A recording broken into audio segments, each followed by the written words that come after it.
Hi, everyone. Welcome to the 5th Virtual Note Investors Forum. I want to thank you for stopping by. Today, we've got a really exciting program. Kevin Shortle, a good friend of mine, he's been in the note business for a long time. He has helped me a lot in my business going back to late 2012, early 2013. He has a wealth of information. He's going to be talking about market updates and trends, creating notes, non-performing note studies. He and I are going to interact on that. And at the very end of today's meeting, we're going to be discussing self-storage facilities. Disclaimer, as we do all the time, I have this slide. Don't believe anything we're saying. Do your own research, check things out, make sure you feel comfortable with all the information that's been shared with you. And we do the best we can, but you still need to do your own due diligence and make sure everything's okay. My bio, I've been at this game for a long time. For those that don't know me, I've been in real estate since 1978, starting in Cincinnati, and then ending up in Phoenix, Arizona in 1997. And I just retired my real estate license, so I was really glad to do that. This is really key, this particular slide right here. I always do a mindset reset. And because in today's times, we've all got our challenges. It is what it is. To that point, there's a guy that I plug into. His name is Harvey McCabe. He has a lot of different great emails that come out. And as we go through these slides, you'll see how this slide and the next one pertain to the case studies and the whole process. And it also pertains to what Kevin and I have been working on. But patience takes practice. You have unrealistic expectations and increases your stress and anxiety. I think that fits right now. Rejection is a part of life. Analyze every failure, but never wallow in it. And then lastly, as Harvey McCabe says, the future belongs to the person who knows how to wait. I just think that's so prophetic. So to that point, let's talk about Kevin. So as I mentioned, Kevin's been around for a long time. He's been in real estate since 1985. He's been a commercial real estate appraiser. He's been on the paper side of the business for a long, long time. He's written a bunch of books. He does some consulting right now. He knows what he's doing. So let me turn this over to Kevin, and Kevin, you can jump in. Welcome, everybody. Thanks for being on here as they're getting the screen share done. I am going to show you some analysis of the overall marketplace, but most importantly, I changed it up this time. I want to give you some actionable steps to take based on that analysis. So I'm going to talk about 3 things that note investors should do right now. And I'll start that by telling you what's going on in the industry, what some of the projections, prognosticators are saying within the industry. But I do want to leave you with at least 3 things that you really need to consider doing, and in my opinion, need to do right now. So we'll make this very, very actionable for you this evening. So one of the things I've noticed in the industry right now is a lot of people making projections. Now, I've done state of the industry addresses for over 10 years now in the note space and in the real estate space, and I've written other ones for other people to present as well. So I do study the marketplace, and in the past I have made projections based on growing trends. But right now we are in circumstances that are completely unknown, and I think it's almost dangerous right now, some of the projections that I'm seeing out there, because they're really prognostications. There are people that are essentially guessing what's going on. You even have people going market by market saying, here's what's going to happen in this place. And in my opinion, there's too much data out there to do that. We can take what we know in the industry and say, here's what we should be acting on right now, but to flat out say, here's what's going to happen. We're going to have this huge amount of inventory come in because this, that, and the other.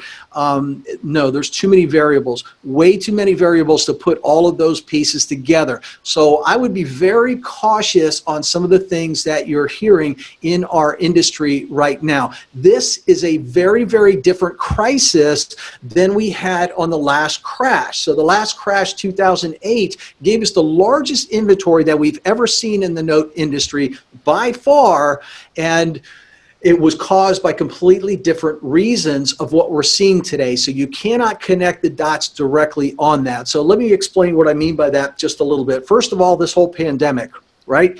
COVID-19, whatever it is that you want to call it, this is an unknown. Obviously, it's an unknown for a country. It's unknown for the entire world as to what it's doing. But the impact is absolutely tremendous. And there'll be anything from financial to political and everything we're living through right now, the entire economy, this is playing a role. And we do not know how long that's going to last. We do not know when the economy can open. We don't know when the government's going to allow it in some cases to open, which brings us to the second point. Federal government spending and other interjections. There's a lot of federal interjection through laws right now where people can't foreclose on rental properties. People can't foreclose on properties if they're government-backed loans.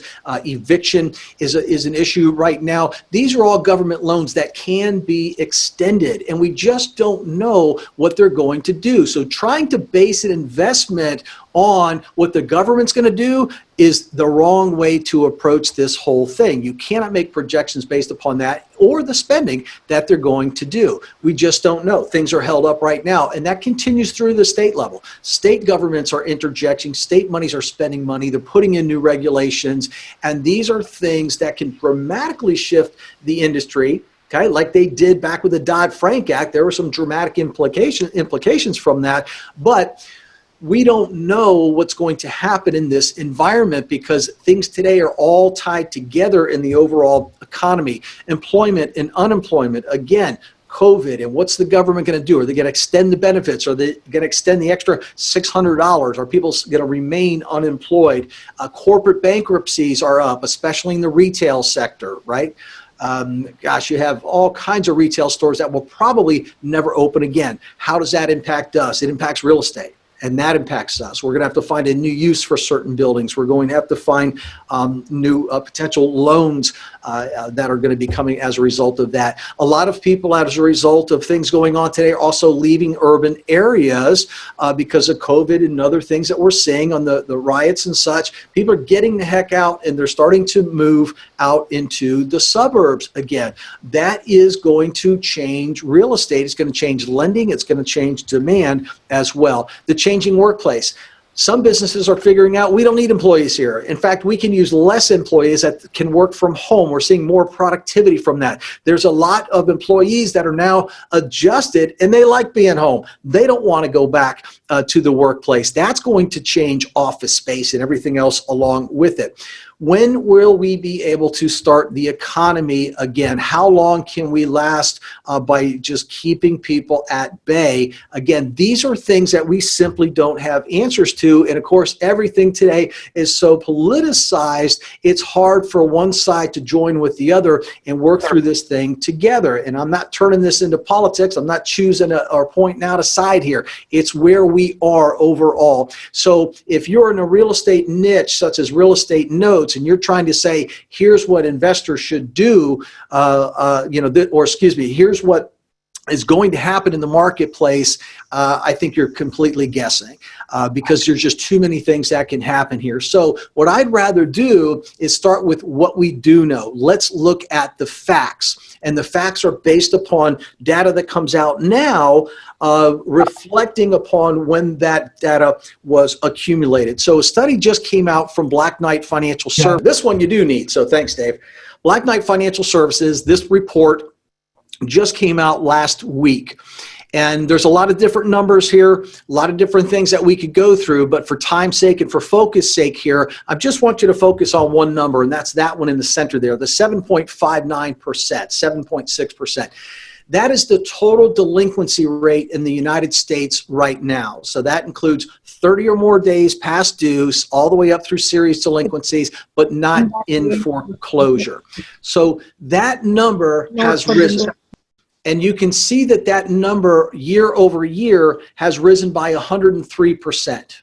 Okay, month over month, it actually dropped a little bit, but year over year, it has gone up. So this is an indicator that we look at because if delinquencies are going up. Eventually, some of those delinquencies, those notes are going to be sold through the banking system. Others are going to be going into foreclosure. And of course, that's where some of our inventory as note investors come from. So I want to take that number and reflect upon that to show what has happened in the past. So again, this is all data that we can absolutely know that is factual. We're not projecting here. That is what the number is as of June 20th. So in this particular chart, it shows delinquencies as a percentage of all mortgages.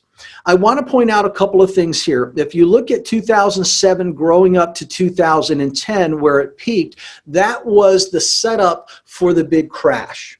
And that's what changed the entire note industry. It made it into its own asset class where it is today, where people from all backgrounds want notes as a part of their overall portfolio. And that's significant. It's also significant that the industry has matured enough by going through that crisis that it's better prepared for what is going to come, whether that's a huge amount of inventory or a small amount of inventory. Now, on the right-hand side of the screen, you see a dotted line going all the way up to 30%. Well, that dotted line from the chart that I'm using here was from Moody's. Moody's is a bond rating company heavily involved in the last crash, by the way. If you saw The Big Short, you know that. Moody's is projecting that projected, I should say, several months ago that we could see as many as 30% delinquencies of all mortgages. Now imagine if that happened. The worst crisis we've ever had, the biggest delinquencies we've ever seen in the United States was in 2010, and that was at 10%.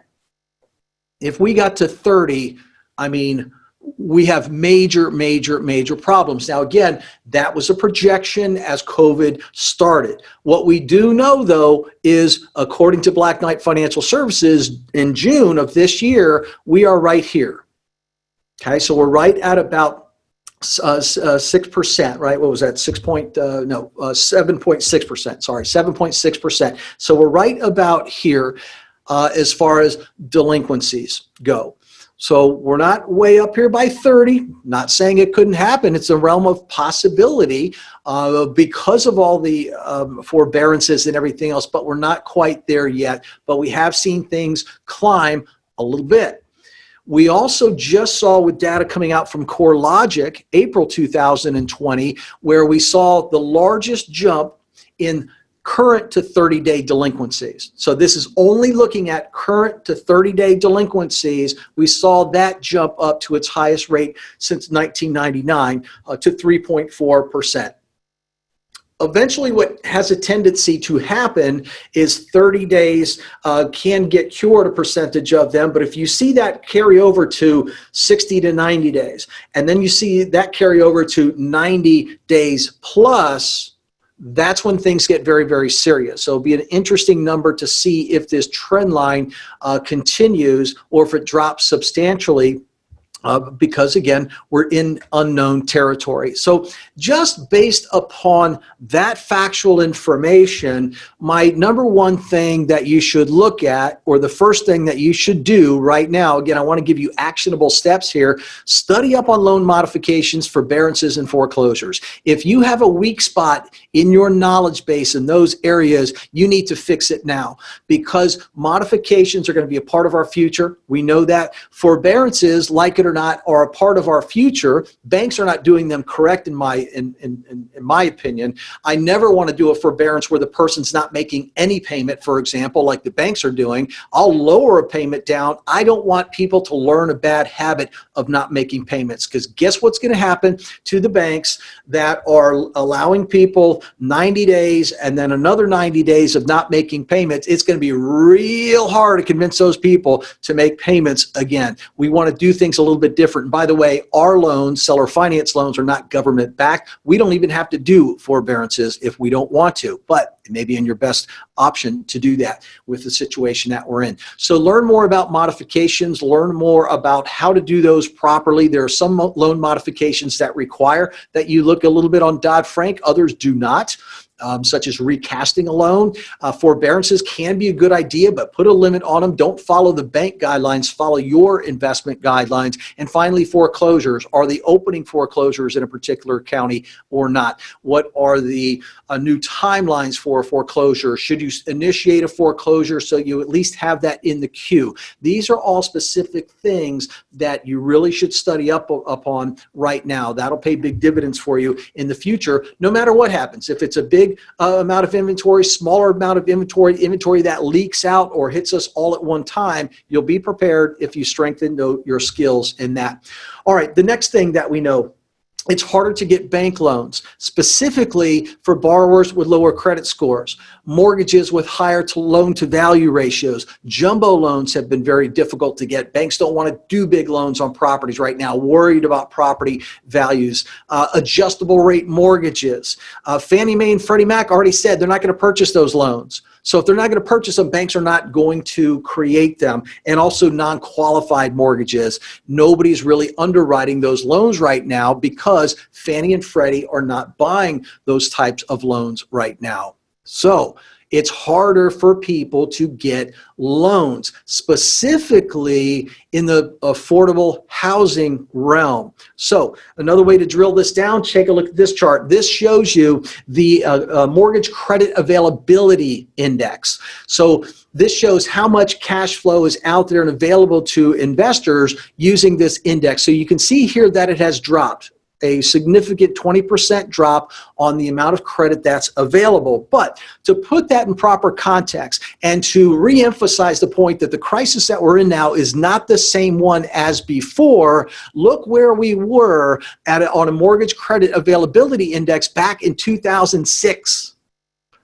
That's how easy money was to get in 2004, 5, and 6. That was absolutely crazy, and that was the financial crisis that led to the real estate crisis. This is not the same thing. Yes, the mortgage credit availability index dropped by 20%, but that's way to the right bottom side of that screen there. So lending got very, very tight. And then it started coming up again. We started seeing more non-qualified loans. We're like the subprime loans, but it's dropped off just a little bit because specifically to the borrowers that I mentioned. So this absolutely is a different crisis, especially when you compare that to what's happened to property values. Now, a couple things I want to point out in this chart here so you make sure that you know what you're looking at.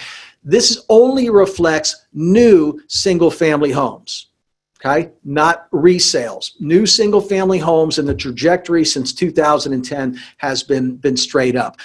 That is not considered $320,000 on a national basis is not considered affordable. The loans are tougher to get in those price ranges now. So what is the thing that you should be doing as a note investor? Here's your second thing.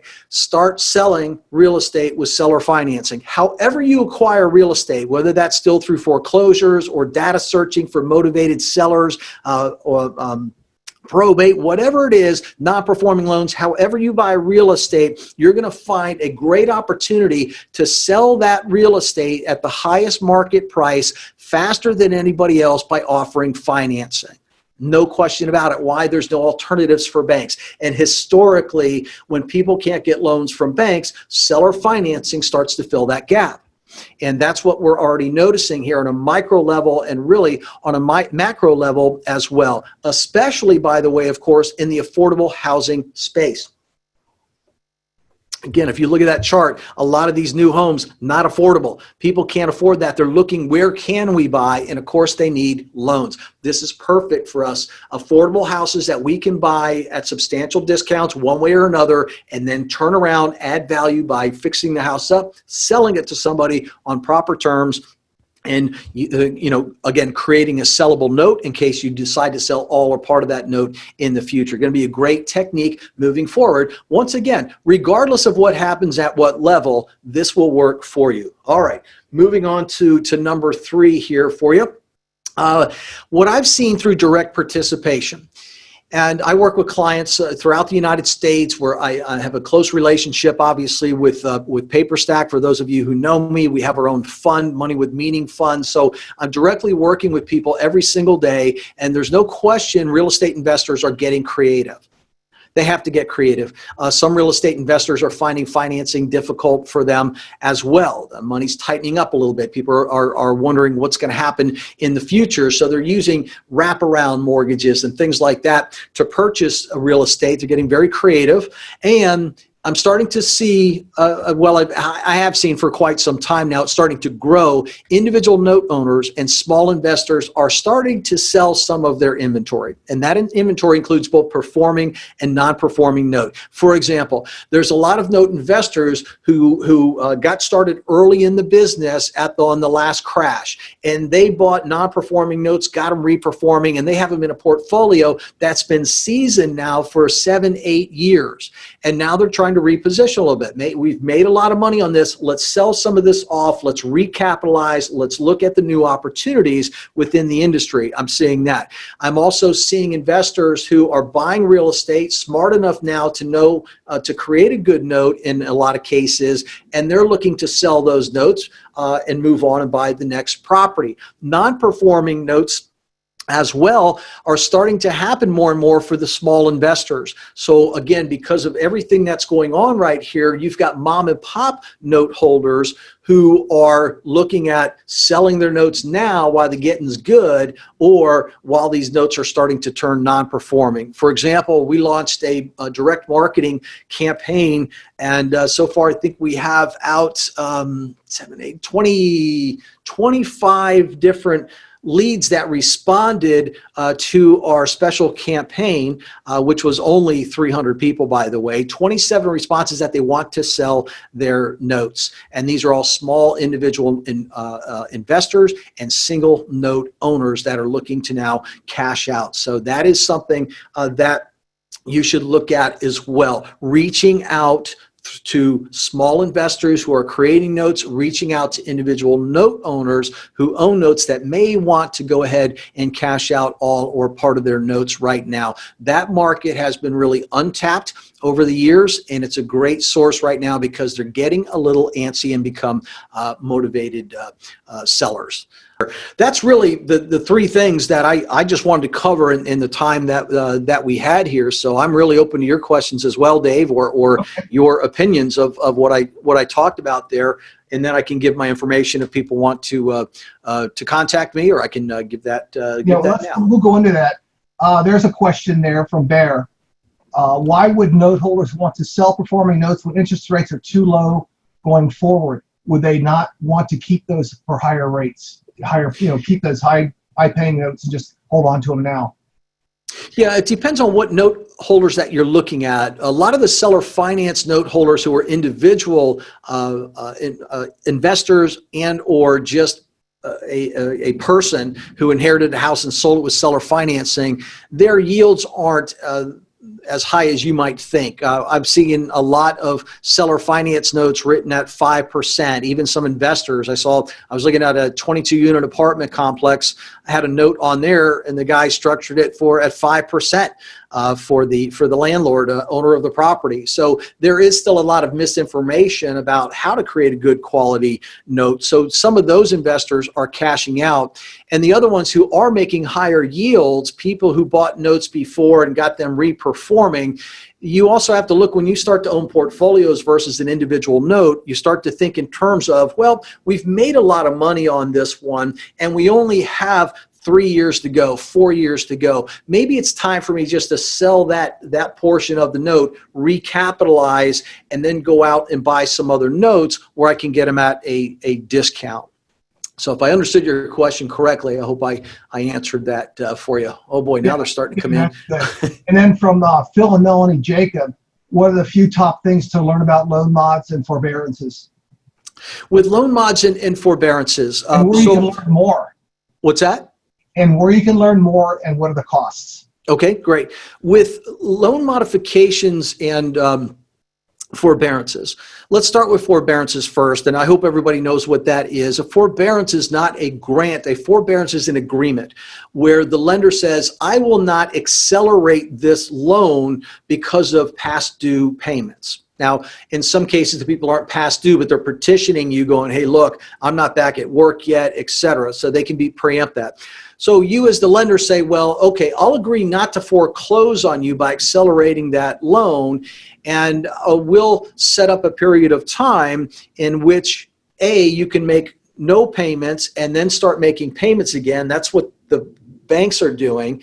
Or B, I'll give you a temporary relief where you can then start making payments again. And that's the best way for us to structure it. Banks I really think, setting themselves up for a rough time down the road, because people do, when you look at enough payment histories, you see people get into patterns.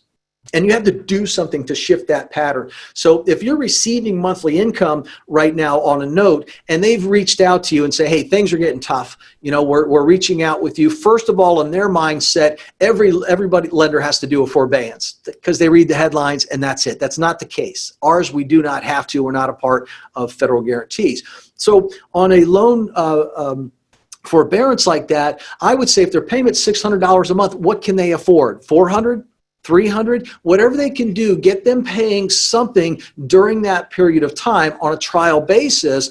And then all that extra money that you're not receiving, you can just push that to the back of the loan, okay? Or spread it out over the life of the loan and do it that way. Much better way of doing a forbearance than just saying, okay, no payments for 3 months, and I'll just take those 3 months of payments and tack them to the end, and you can start making payments again.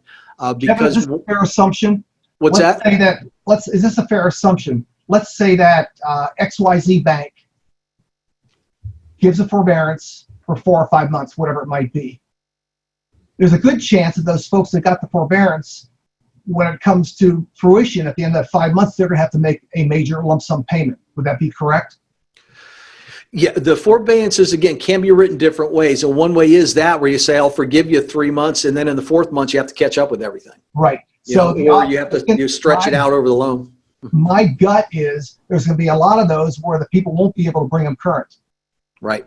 And then that's going to create the pipeline, which could be, in Arizona, you send your demand letter, then you got 4 months and you got 3 months. It depends upon the state. Texas is different. But intuitively, I'm thinking that inventory, if it's going to be coming available, would be coming available probably the first of the year or sometime in the first or second quarter. What do you see from your experience? If you're talking about them coming through the pipeline through banks?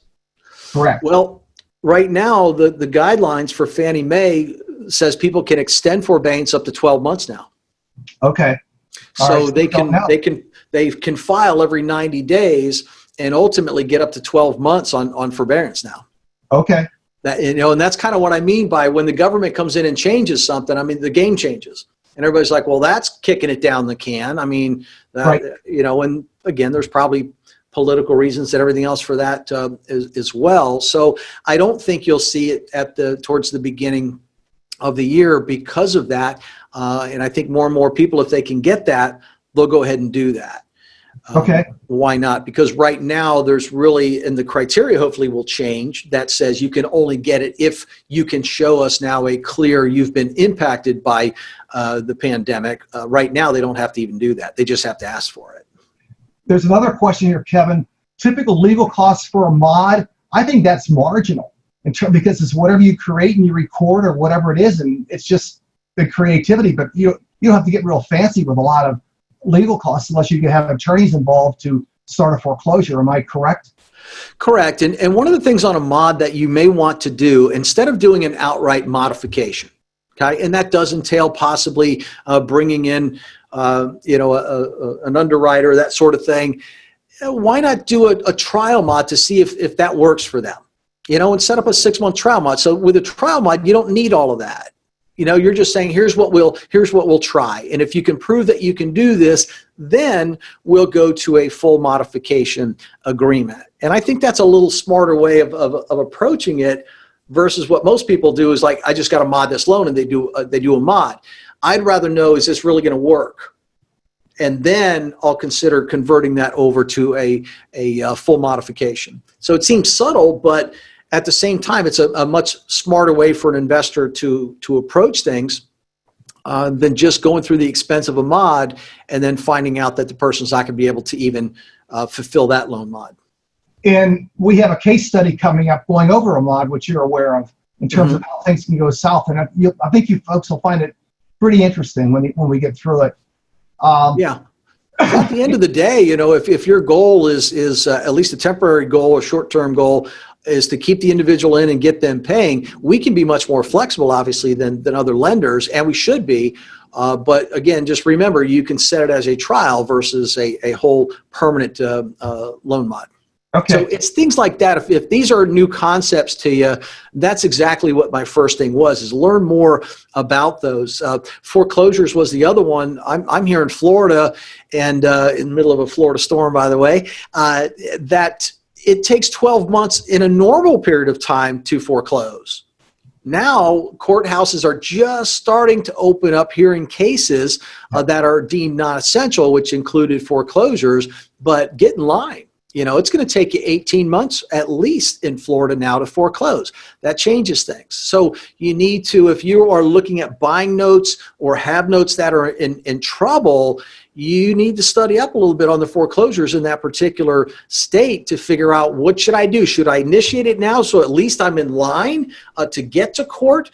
Because you can always stop a foreclosure, or is it not worth it for me to do that? Should I find another way to work with that person? What's my new expense going to be? And the expense comes in, remember, money and time. Right.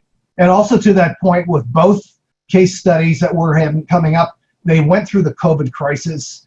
So as you're looking at these future non-performers, you have to allow for, we don't know what's coming up. There's going to be another shutdown.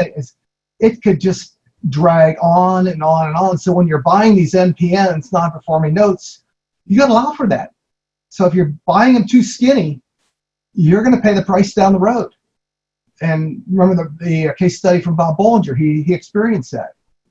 Yeah. And then, go ahead, Kevin. Yeah. No, again, I think in this time, preparation is key, you know, and if you tie my three concepts together, it's really, you can see it's kind of preparing for all things right now, versus, again, just hearing some other things in the industry. We're like, oh, just wait, it's going to be huge. It's going to be this huge crash of inventory coming. I'm just going to sit on the sidelines and wait for that huge crash.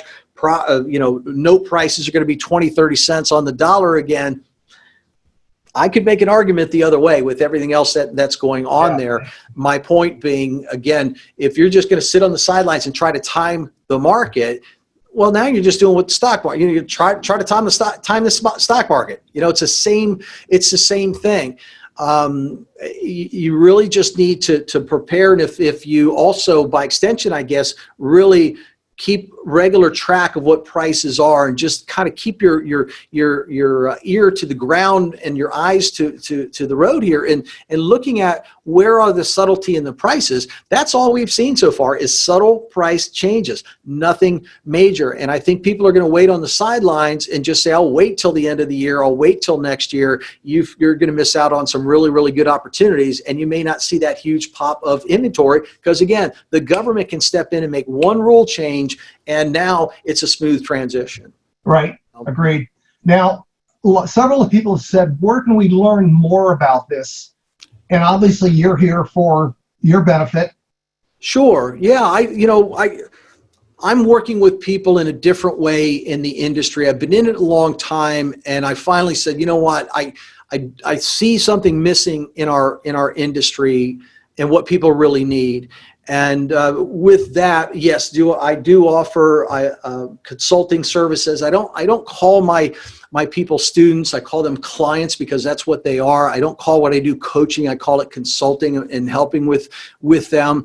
And I believe I have the best educational training out there. I've written training programs for other people. I've been in it for a long time, been through a lot of these different events, albeit, again, this one being different. But I've got people like you, and I've got people who are big players in the industry, people who've been very successful, like you, Dave, that I've trained over over the years, so I think my pedigree is good there. And I'm getting very fast results with clients. I've had 3 clients in the last 2 months that were new to the business, even new to the United States, by the way, 2 of them, but new to the business, and purchased their first note within 30 days in working with me. And the reason for that is I took a step back from the industry, examined what we needed, and that was really personal attention. So my education's always been top tier, but I work with people on a one-on-one basis. So my business model, in all fairness, is not scalable. I can't grow to a big company because I want to work with people one-on-one. That's what I have found effective. You want to work directly with an expert. You know, there's some value in group coaching and that sort of thing to hear other people. But at the end of the day, you want to know what's in it for you, and you want somebody to focus on your deal. And that's really what I've done different. So I combine education and detailed education with personalized consulting. I call it my 3-tiered consulting and support. So if you want to learn more about that, I've got my website has a lot of free content that you can look at, and it's on the bottom of your screen there, realestatewithout.renters.com. Real Estate Without Renters is my Amazon #1 bestseller. You can get the book. I've got a podcast out there, wherever you get podcasts, a lot of free information there. In fact, Dave, you were on there, what, two weeks ago? Something like that. Yeah, as a matter of fact, that's going to be one of our case studies. And Kevin, let me interject. There's 2 or 3 people that you brought to me who we knew, and they had not had success. They bought some notes from me and they flipped them. And their comment to me was, we owe this all to Kevin. Oh, thank you. And you know who I'm talking about without going into names. Yeah. So I think that's as good as it gets. Also, then moving forward to the next part of the venue, we're going to be going over 2 case studies. So Kevin, if you want to release his screen, unless you want to say something else about your coaching, but I'm giving you. No, it's right on the screen there. So let's see if this is what works for you. It's work with people who are new. It's work with people who are advanced, as you were just saying. People who have tried the business and haven't had the level of success. But just email me. I will send you a Calendly link, and you can pick a date and time, and we'll talk one-on-one on the phone. And I think for a lot of people, that's the solution that they've been needed. I do not outsource any of that. I work with people personally, and I think that's the game changer. So. Okay. So if you could read, there we go. All right, let me pull this up now and from current slide. Let's see, screen share. That's not going to work. Show. You've got it back, right? Yeah, I do. Okay. Okay, share.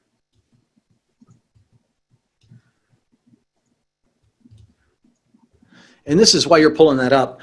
This is a great case study, and I appreciate you, Dave, by sharing these stories with people, because it is a great way for people to learn in the business. So this is my really good. Screen now, Kevin? Sure can. Okay.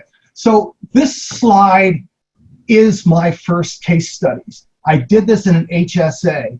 So it can be an HSA or a Roth. The second case study we're going to was done in a Roth. So it all works the same way. So this particular note is one of those animals, let's call it. It was a modification. So I bought it in March of 17. It's in Detroit. Nice, strong area, park across the street. This has got some really unique twists to it. And Kevin, jump in here, because we did this before in terms of going over it. So the UPB when I got it was 14.7.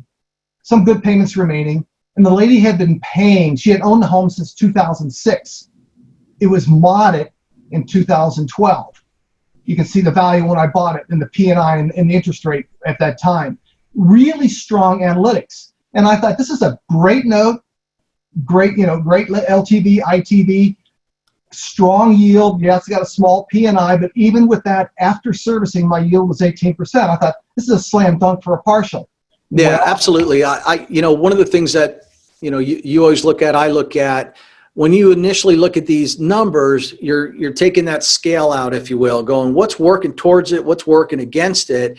And same thing, if I was looking at those same numbers, I'm going to get, great seasoning. I got a really low investment to, I mean, 17%.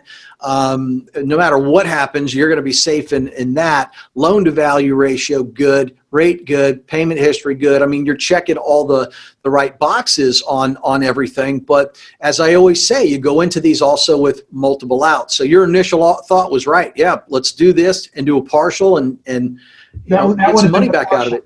Yep. Yeah. I was going to sell 66 payments, get my 11,000 bucks back, and I'd be good to go. In my HSA, all I would do was grow it, roll and go. And well, the payer had other plans for me. Does before you do that, Dave, does everybody know what an HSA is? Maybe you need to hit that. Health savings account.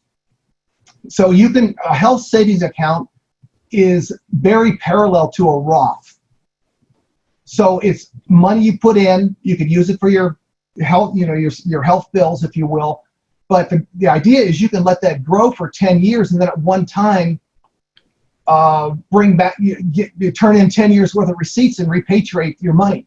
So my goal was to just build it and build it and build it, and well, it just didn't work that way. Yeah, and a lot of those self-directed IRA companies that many of you might be using offer HSA accounts. Right, so I did it in Quest.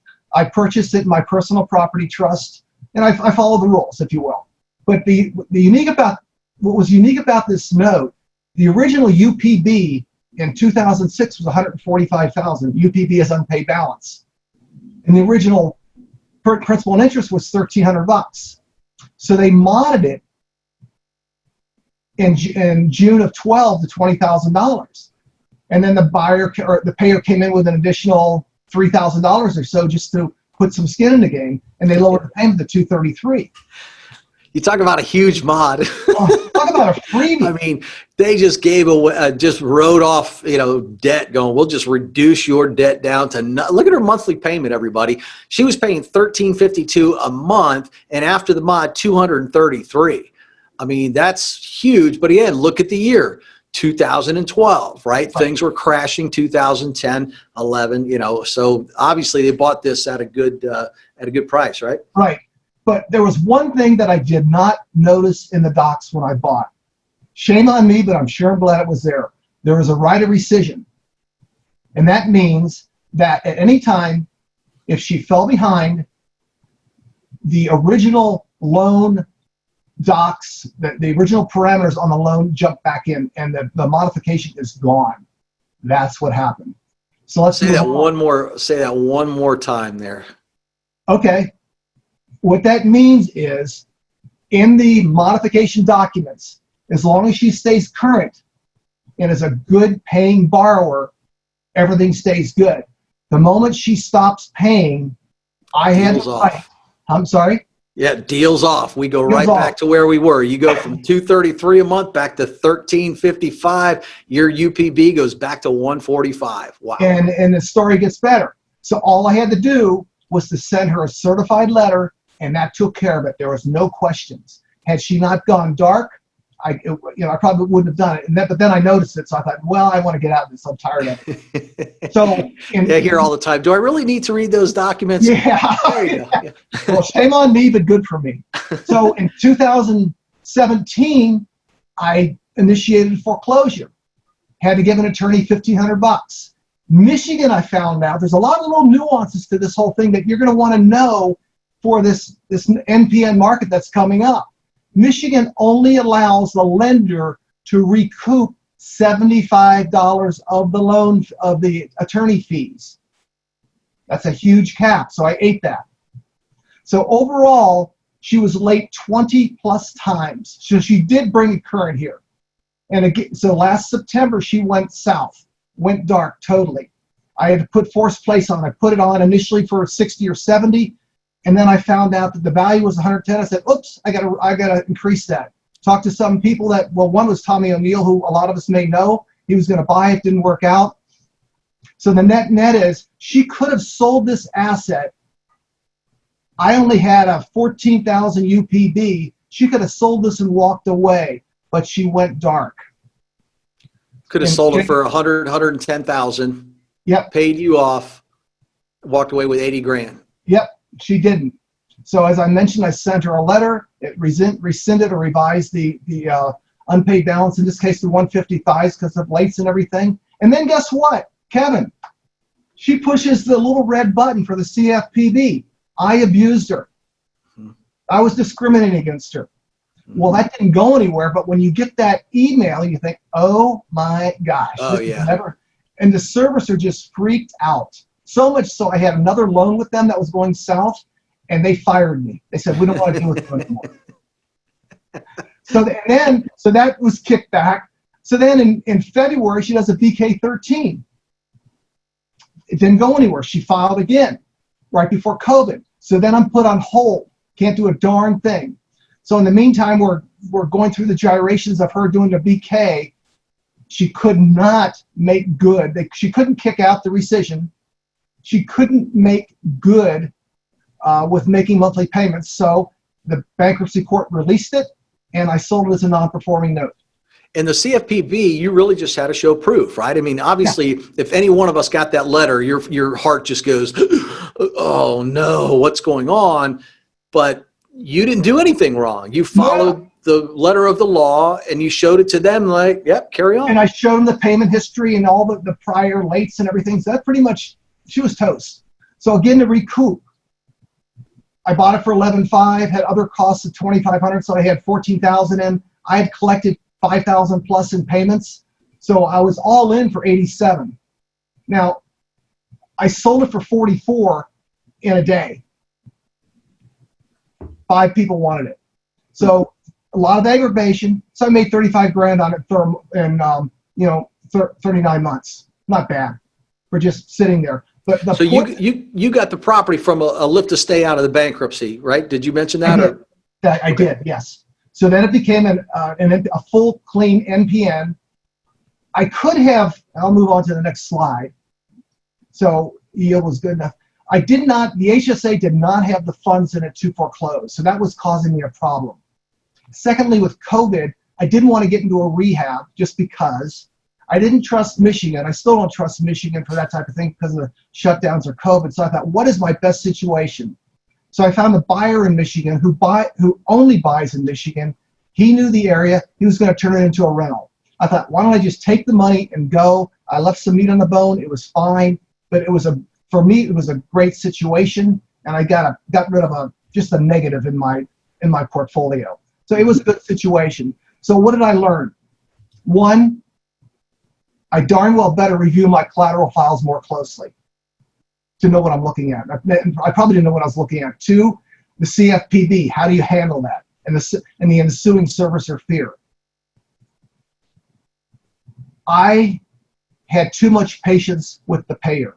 And Kevin, jump in on this one. But what I'm finding, and what we'll find in the next case study with Bob Bullinger, when you back down, the payer walks all over you, and they just disregard you. Kevin jumped in on that one. Well, it kind of goes back to what I was saying earlier about learned patterns. If you go back in that story, even before you, the only time she took action is when she was threatened with foreclosure, right. Or threatened for the loan to go back, or threatened. So it took something where you almost have somebody who learns this pattern of, well, I just won't pay, and then they'll eventually do this, but I'll do that. And that's a dangerous precedent to set. And you're right. It's hard sometimes to look. We want to help people. This is not a business that is designed around. Nobody makes a long-term career out of this, taking advantage of borrowers. You want to work with people, but you have to remember sometimes they have learned patterns to go dark. I'm just going to ignore it, and hopefully they'll go away like the last person did. And you do have to sometimes stay strict on that. You can also set precedents for things like late fees. If you tell your servicing company, well, don't worry about the late fees. Oh, well, guess what? If they take that to court, you're never going to get those late fees. They're going to say you accepted that condition. Right. So you do have to be fair with people, but you certainly live up to that the letter of the law. Otherwise, they will. Experience shows most of them take advantage of you. Kevin, do you remember the term shock and awe? Sure. With Gordon Moss in seconds? Mm-hmm. So Gordon Moss is a guy that really did well in the seconds market, back in the early, 2011, 12, 13, 14. Right. First thing he did when he bought a second, he'd send the people a FedEx box with all the docs. to get their attention, whether he talked to them or not. And basically it was a demand letter. I'm here, you know, we can work it out, but you better call me. So that is part of what you got to do also. And you just got to set the stage. We can be nice, we can work it through, but you got to call me. And that's what I've seen along the way. And then lastly on this, what I learned was my buyer's list is ultra important in terms of unloading the asset after having gone through it. Yes, there's other venues now, whether it be Paper Stack or others, but if you have your list, why not utilize it? Absolutely, 100%. And that's all about networking and you know, surrounding yourself with you know, with people who can get stuff done. No question. Right. So well, I like on this one how you know, again, it shows one of these things where okay, you thought through this deal, you had a plan A, and I know you probably had a plan B and C as well, but you don't expect certain things. But if your knowledge base is good there, you go from one technique to the other. You know, when she wasn't paying, something made you, which is just your experience, made you go back and say, well, let me look at these documents again, because the document you're buying does tell you, everybody, here's what you can do as the lender. So naturally you'd go back to that, and that's where it's like, whoa, rescission, that's a game changer. That'll be part of a shock and awe. And then with the bankruptcy, understanding that, you know, here's the circumstances, bring it to the court, petition it, and you got to live to stay and move on. I mean, so it's you know, you just have to be able to move with these. While you're in it, it can be frustrating, right? Yep, for sure. Things seem to slow down, but once you're done, it's like, here's what I did. But you just have to think it through, back off, try not to stay emotionally involved, and just stay on task, on point. That I guess that was my experience on this one. And then I was in a box because I did not have any more money in my HSA. I couldn't partner with it. The deal already had started. I'd blow it up on it if I brought a partner in. I guess I could have borrowed. But, you know, it was my best situation to work with on that. So let's go on to another one. Now, this is not mine. I don't deal with that many non-performing notes. They're all performing, unless, of course, they go bad. So Bob Bullinger is a friend of mine. Kevin knows him well. I think a lot of people on the call know him, too. So Bob just got out of this one here. This particular property is in Chesapeake, Virginia. He had done a seller carry. Imagine that, Kevin. Yeah. Okay? Yeah. So he had done his seller carry back in 2012. He bought the property right. He was all in for 52. He rehabbed it, got a 10% down. It was worth $135. So he got creative. He created 2 deeds of trust to meet the buyer needs. And he had interviewed her. You'll find later he did not, this Dodd-Frank was not part of it. So the 2 notes that he created was, one was a first with this particular scenario, 7.5% interest, which is very reasonable, amortized over, you know, 95 months, ballooning in April of this past year. Payment $755. The second one just kept paying, and there was no payments. It just kept accruing interest. So the borrower wouldn't be paying on that until the first was paid off. Very interesting. Very interesting use of that. So yeah. Buy right, so he checked that box, right? He improved the value greatly. That gave him the flexibility to be more creative, because normally on a 2-note solution, they're making 2 payments, right? And you're creating 2 notes probably with the idea to sell the first or part of that that first. Interest rate, you're right. A lot of people seller finance and they try to go 12% interest, 10%. You don't have to do that to make a good quality note. He amortized it over 95 months. Look what that did to the payments, which also shortens the present value, which enhances the overall value of that note. Having that second with no payments, but it accrues interest, is a long-term investment thinker, because he knows when that first pays off, he's now in first position. Right. Excellent. So again, he was going to sell off the first with no discount and then just wait and recoup his money. Well, that didn't work. You know, good safety on LTV, lender equity, 60%. So, but the thing went south within 2 years. You know, off and on. It was a real challenge to him, a real mental drain. So finally, he just said, "I'm done." 78 problems in the first 84 months. Is that? Yeah.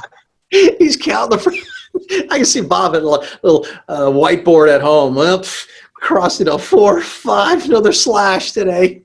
Well, you saw the write-up that he sent me.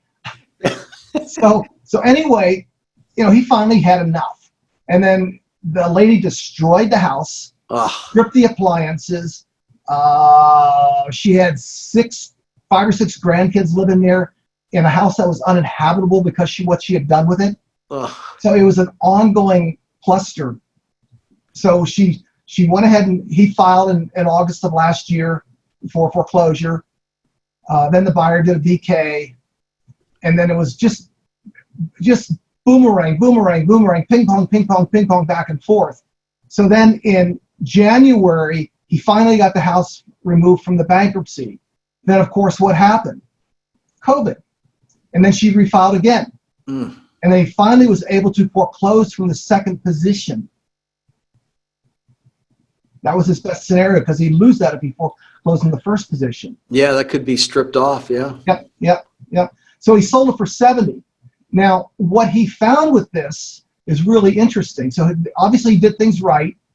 And the other thing he's going to do right, he's going to give her, I guess it's a 1099 for the outstanding debt because she's hurt him a lot. So she's going to get a big tax bill on this for forgiven debt. Yeah. There was a time, some of you might remember that, there was a time where forgiven debt became non-taxable, and that was after the crash. I think they passed that in 2008, 9, or 10, somewhere in there. And that's where a lot of people did short sales and short payoffs because any of that debt that they didn't pay, which was forgiven, they didn't have to pay federal taxes on. Well, that ended several years ago, and I can't remember even exactly when it ended. I think it's sunset, yeah. Correct. So by forgiving debt, that becomes taxable income for that person whose debt was forgiven. Yep. Now, what he did wrong, at that time there was not a Dodd-Frank was not out there. Yes, she put down $12K, but now he would use an RMLO, a registered mortgage loan originator, like Russ O'Donnell, to qualify the buyer. And he didn't do a lot of checking on her. She had a felony record. And also, he thought he was going to get more out of the foreclosure. He did not communicate clearly and effectively with his foreclosure attorney. He was expecting to get another $20,000 out of this. And again, going back to the same phrase I was using, he was far too nice, trusting, and forgiving. He was trying to help her out too much. Mm-hmm. He should have cut his losses back in 2015. So you have to have a balance there, like you were saying, Kevin. You don't want to be just totally difficult, but you can't be a fool and just get sucked into their games, if you will. Fair but stern, yeah. Correct. So he was expecting to make 130 grand out of this. He ended up on his expectation of what he was going to make to lose 62. He really didn't lose that, but it's like kind of like, money's only made when it's in your checkbook, not what you're projecting. So here's a summary of what he did. So he was all into 52, 12,000 down, investment of 55. He collected 68. He's good 13.6. He sold it for 70. He made overall, 83. I don't know if you could call it profit. No, yes, that is a profit. So he did okay. But the big thing was the aggravation. So what's your tolerance levels? That's a biggie. So if you're doing 20 of these, do you have the tolerance levels to go through 20 of these? Maybe your tolerance level is 5. I don't know. But if you jump into the NPN game, you've got to be ready to handle that. Any input on that, Kevin? Yeah, handle the time and also handle the funds because, for example, he did this through his IRA, everybody. Yes. So you have to make sure if you're using self-directed IRAs, HSAs, 401ks, you can't commingle funds. So you have to go into these understanding that if again, playing out your exit strategies, do I have the capital to cover that as well? So I think it's not only just a time thing, I think it's a financial thing as well. That's correct. So here's a little bit more background on what he gave me. His at the end, his biggest frustration is he didn't understand the details of the sheriff's sale. That was his big takeaway at the very end. But he got his money and he's good to go. So he's moved on in life now. Yeah, He left. and that is something, everybody, if you don't understand the foreclosure in a particular area, because it's different, it can vary by county within states, how they customarily do things. It goes back to what I was saying. Learn about foreclosure if you are facing some potential problems, even if you're not prepared to face some problems down the road. And that way, if it happens, you'll be fine for it. But that's another good example. He didn't understand certain things that he may have been able to do that would have made him some additional money or caused less in the form of losses, right? Yep. The last 3 words: high blood pressure. Again, tolerance levels. So the last item that I want to go over is, and it goes back to the original slide about patience and not trying to push things. I've owned a property in Corinna, Maine, which is just south of Bangor, since 2011. I probably never should have bought it. It's an old textile mill. It was rough. It had 3 acres, but it had sequential water rights. So I had the right to divert the flow of the river. There was a dam there to create electricity. We've gone through probably 6 or 7 different type business options here. None of them really worked out. We always had self-storage. So now in the marketplace today, self-storage is very, very healthy. In a 10-mile radius around this location, there's 0 vacancy rate. And self-storage has also changed to the point where you don't need frontage on a road because it's all digital. So Arlene, could you check and see if Neil Strong or Eddie is there, and unmute them, please. So what we're doing now is we are expanding. We got one little thing with the town to go over. Here's a bigger map. Again, it's about 30 minutes south of Bangor and about an hour and a half north of Portland, Maine. So it's rural. Let me go back where that was previous. You see it right here. It's about 7 miles off of I-95. Is Eddie and Neil there? No. Don't see him? Okay. Let me just see here for a minute. Nope. Okay. All right. So this is the aerial. We did on this piece here. Dollar General did their research, and they're building a store right there. That's about a quarter of a mile from where we are. The Route 7, the primary road that we're on, has a traffic count of about 8,000 cars a day. So this is our site here. And then because we can there's a dam here, when we drop the sluiceway or the gate on the dam, it creates a 10-acre mill pond for the water. So right now there's existing buildings on it, as you can see here, and we're going to be building this site out here for self-storage. Here's this overall site plan. Again, the existing buildings here, and we're going to be tearing this one down. We're going to be starting this one this fall, and then build this out over the course of the next 2 years. We're going to be expanding this to 440 units. We do have the warehouse. We can also store boats, campers, and other storage items like that for seasonal. This is also going to be self-storage here. It's not going to be a carport or RV storage, if you will. So you can see what's being expanded, where it's there now, and what we're tearing down. Yeah, can you guys hear me? Yeah. So Eddie is with Mako Steel.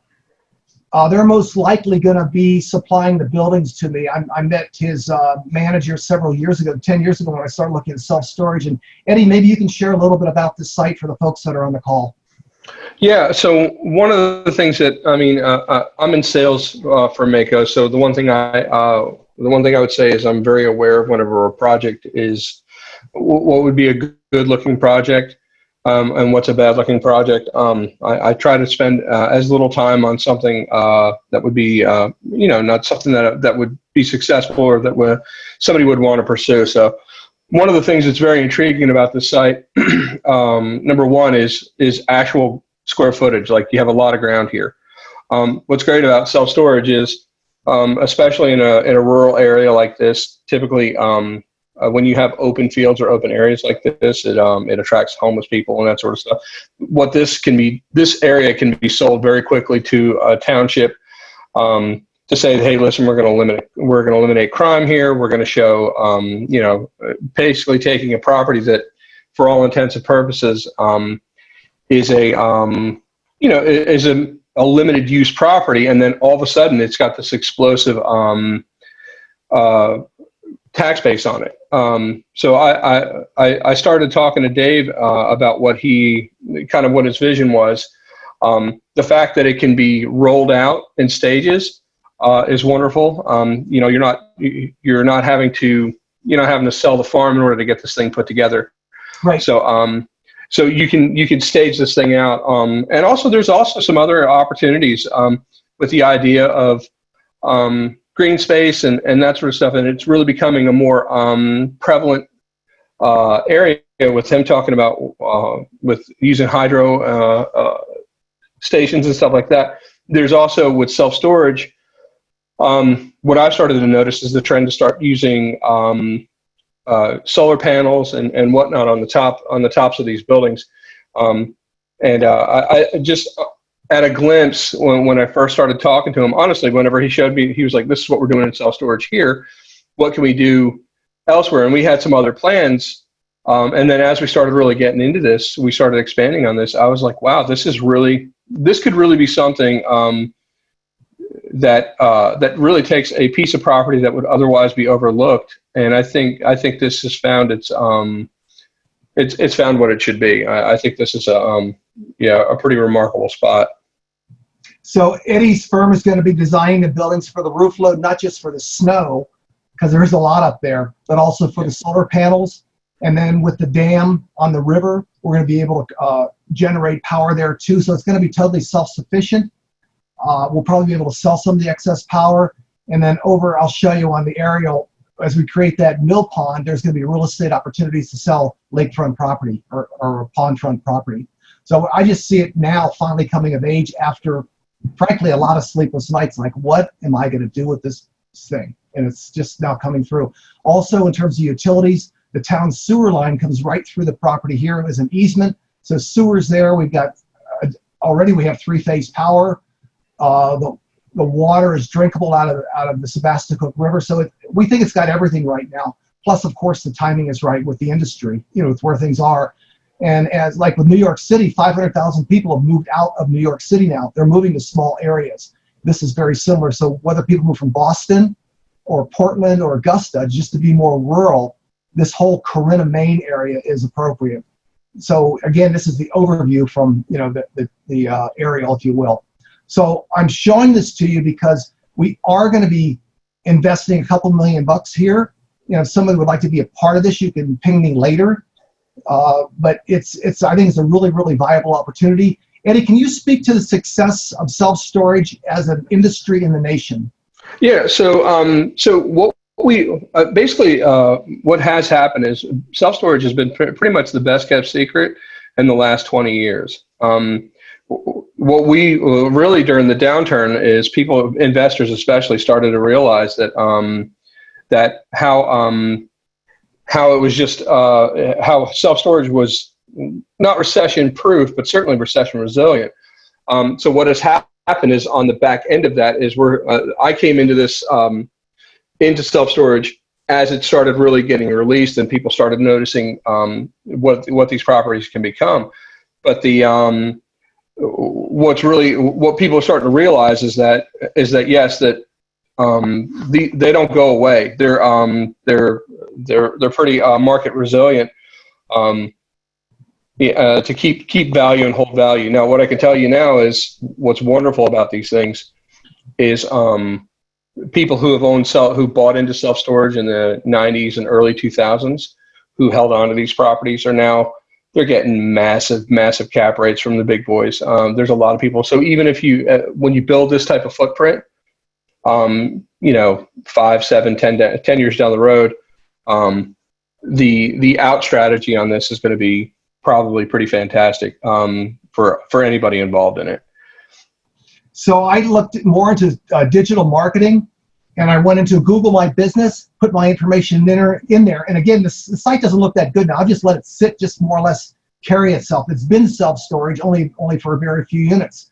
So I went into Google My Business, put our information in there. I'm getting up to 200 hits a week just off of that, just with social media marketing, which I thought just blew me away. So this is, if you can check out the website if you want to go there, and let's open it up for Q&A. Let's open up for questions if there are any on any topic. And if not, I guess we can pretty much call it a wrap. Do you want to add anything, Kevin, to what you were talking about with your? I did. I skipped a slide accidentally, and somebody thankfully caught that. They said, well, what was number 3? So I talked about 3 things. I showed 2. I was building up to the third, but the third one I posted there to everybody is to market individual note holders and small real estate investors who are creating notes. That's that other niche that I was talking about, because again, real estate investors are getting creative. They're creating notes, and oftentimes real estate investors want to continue to be real estate investors, and therefore they create notes with the intent to sell them and move on to the next piece of real estate. I was talking with a guy, for example, I would call with him tomorrow, a consulting call. One of the leads from our marketing piece, reaching out to these individual note owners, this guy owns 400 doors, 400 properties, and he owns notes on about a third of them. That was just on one lead. You never know what you're going to get with these leads. I got another one just owns the one note, that sort of thing. But 400 doors he owns, and about a third of those are seller financed notes. And again, they're looking to liquidate some of those portfolios. So you can find them through your meetup groups, through social media, through even buying marketing lists, which is what we did, and look for those individuals as too. So just want to clarify that one. And to your point, Kevin, I'm also marketing for one-offs now too. I spoke with a gentleman yesterday. He buys larger tracts of land and busts them up, puts in the streets, the utilities, and everything else, and then sells the dirt. He's holding now 300 notes. Yep. At 12%. Yeah. And so I'm telling you, they're out there.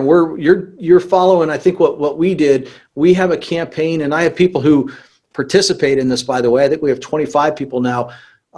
We buy the leads and we text them, which is unique or new to the industry. It was always direct mail. We're texting them. Our response rate has been huge to the point where we can't keep up. So I enlisted the help of 25 people that I have, my consulting, and they're following up on these leads because they get a percentage of the deal in all of this. And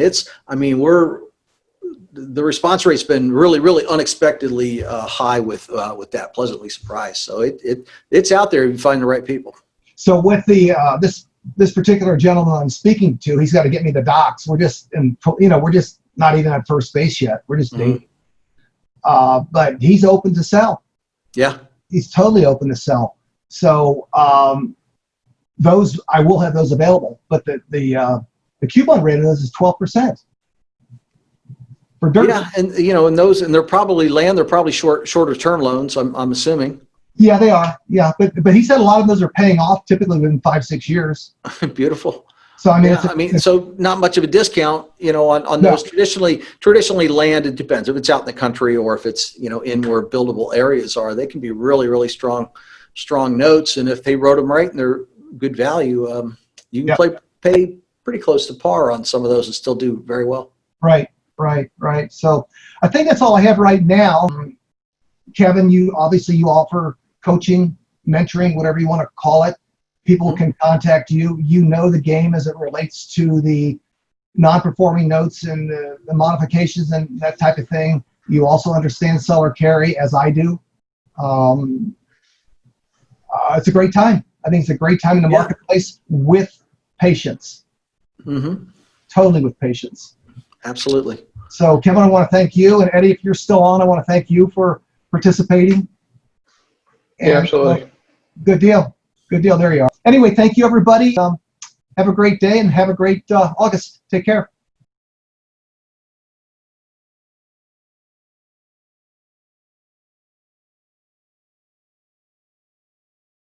you.